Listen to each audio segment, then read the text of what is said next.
Good evening, Mr. Speaker. Good evening. Good evening, colleagues, and good evening, Bermuda. Thought you were somebody else dashing by. Mr. Speaker, it's kind of fortuitous. Is that a word, fortuitous?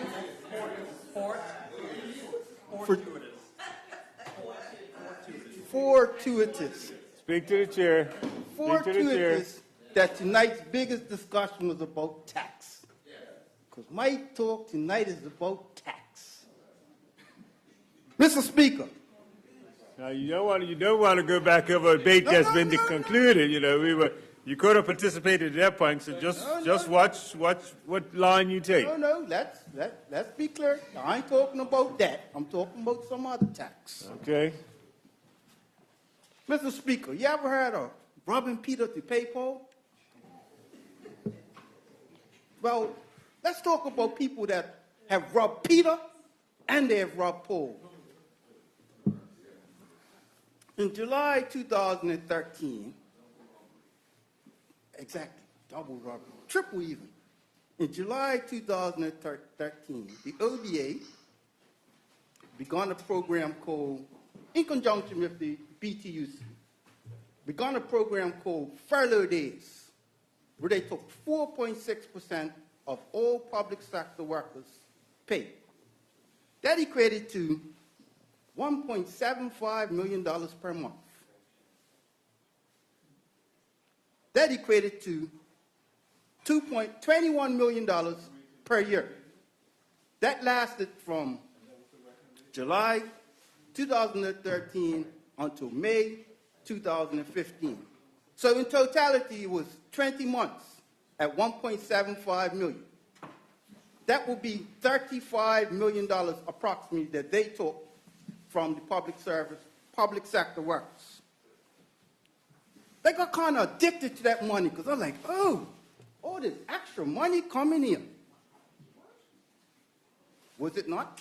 Penny saved, a penny earned, right? They got so addicted, Mr. Speaker, that in January 2015, the then finance minister said, hey, you're going to keep giving us money. And the workers said, no, we ain't. And he said, yes, you are. And you know what the workers did? 5,000 government public sector workers marched on the OBA for 3 days. Oh, you remember now? Or you forgot which protest? Let me help you out.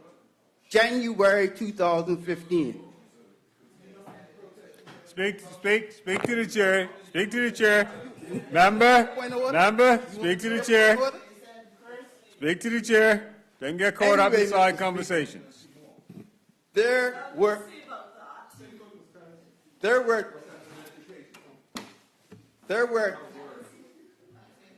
members. If you like to keep your status on your feet, talk to me. If you don't, you can sit down. I'm speaking to you. Well, let me hear you. There were 5,000 government workers surrounding the cabinet office for 3 days until the OBA had to back off. They had to back down from saying, we're going to take your money. So they said... Point of order, Mr. Speaker. Have a point of order. Mr. Speaker, the honourable member is misleading the House. The facts of the matter are that agreement was between the government and the unions. Once it expired, it could not be moved forward unless both parties agreed. Those are the facts. Thank you. Mr. Speaker, so why was there a protest? Okay. So they had to say, well, where are we going to get this money from? Who can we tax now? And you know what they did? In the budget of 2015, they decided to tax Velco. Yeah, Velco, where I work, so I know. So they increased the taxes on every drop of fuel that came into this island, that powered up this island. Every drop. In 2015, Velco paid $15 million in government taxes. Correct? Then they increased it to 2016. Velco paid $23 million in taxes. That wasn't enough for them. In the time when sales are going down, because less consumption, they taxed Belco more. So in 2017, Belco was forced to pay $31 million in taxes. Doubled. And you know what happened, Mr. Speaker? Every house in this island had to pay more. Every house. Every store in this island had to pay more. Every wholesaler had to pay more. Every grocer had to pay more. So you know what that meant? Every citizen in this country had to pay more because the OBA doubled the tax on Belco. It didn't stop there, Mr. Speaker. It did not stop there. You see, Mr. Speaker, I work at Belco. I've been there for 25 years. And when their taxes start doubling, Belco starts saying, how can we cut our costs? So you know what they did? But you doubled the taxes. Speak to the chair. They looked at the workforce. Speak to the chair. For the first time ever, Belco workers were faced with redundancies. Forced redundancies.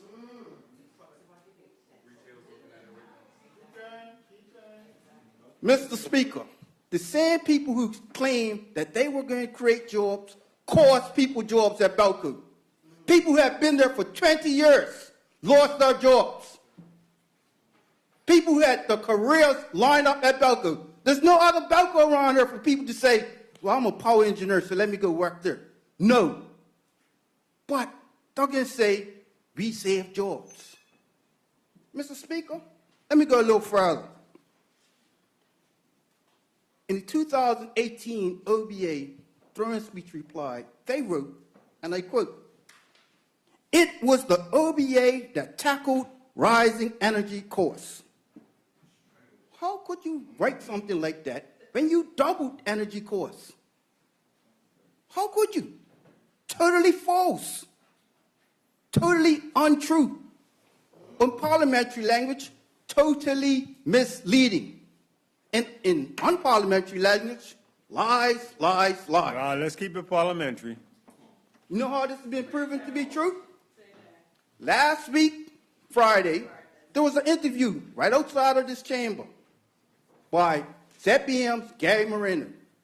He asked the then Premier, Mr. Honorable Michael Dunkley from C10, so why did you increase these costs? And I quote, Mr. Speaker, I quote, the taxes were put up on Belco. It will have an effect on every consumer, cold and callously, like people don't matter. People's jobs being lost didn't matter. How could you write in one thing saying you tackle energy costs and 2 weeks later say on TV, well, we put up the taxes? It contradicts each other. It goes back to what I said a few weeks ago. Remember that word? The word is called, do you remember, Honorable Member? Speak to the chair. Speak to the chair. Your conversation is supposed to flow this That's way. it. Situational ethics. Let the conversation flow this No, way. the word I was looking for is credibility, Mr. Speaker. No credibility. You cannot write that you lowered energy costs and the truth, you raised the taxes on energy costs. No credibility. So you know what, Mr. Speaker? We have a patent here. Robbing Peter, robbing Paul, tax and spam government. Let me reiterate, Mr. Speaker. The OBA got, in conjunction with the unions, $35 million from furlough days. I want you all to write this down. $35 million from furlough days. They got an increase of $22 million from Belco. $22 million. In totality, that's roughly about $57 million. So we ask ourselves, we heard all day about, oh, you shouldn't tax the people, that slurs the economy, oh, it does this, oh, it does that. But you all did it yourselves. You all did it yourselves.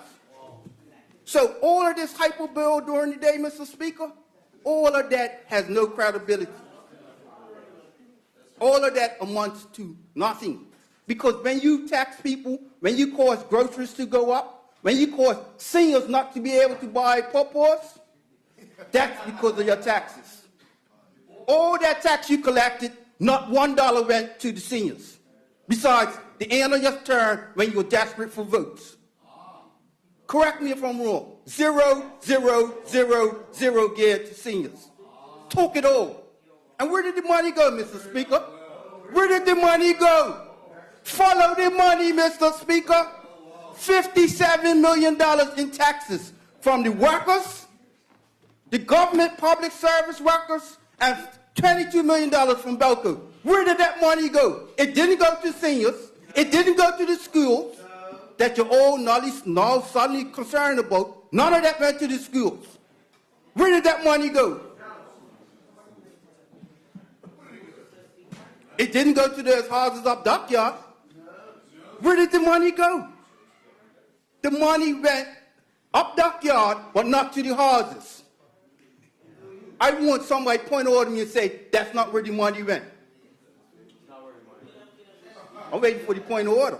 Keep talking. Talk to the chair. Mr. Speaker, I'm going to close with this Exhibit 8. This is where we were before the OBA decided to rob Belco. This is where we are afterwards. Doubled the taxes on Belco. I put in red just for you, honorable member. So, Mr. Speaker, the $57 million that they tax went one place, America's car. I'm finished, Mr. Speaker.